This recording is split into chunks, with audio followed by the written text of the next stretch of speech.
this month has already seen Philippe Coutinho ditch the Premier League for the La Liga after completing a whopping £142 million transfer to Barcelona.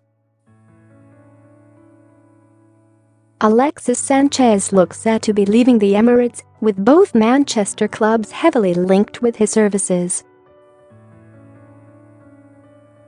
Though, it appears Jose Mourinho is set to hijack the deal after initial interest from Pep Guardiola.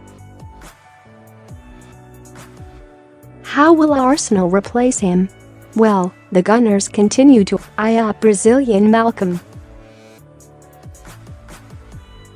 And, more recently, Pierre Aubameyang, who remains subject to intense transfer speculation.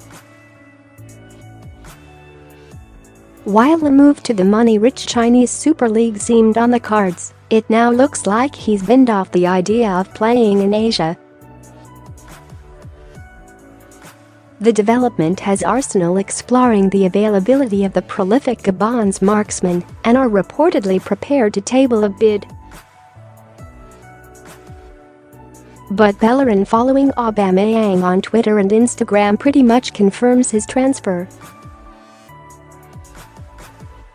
That's how it works, right? The Spaniard, who scored in the 2-1 defeat to Bournemouth on Sunday, sent Arsenal fans into overdrive.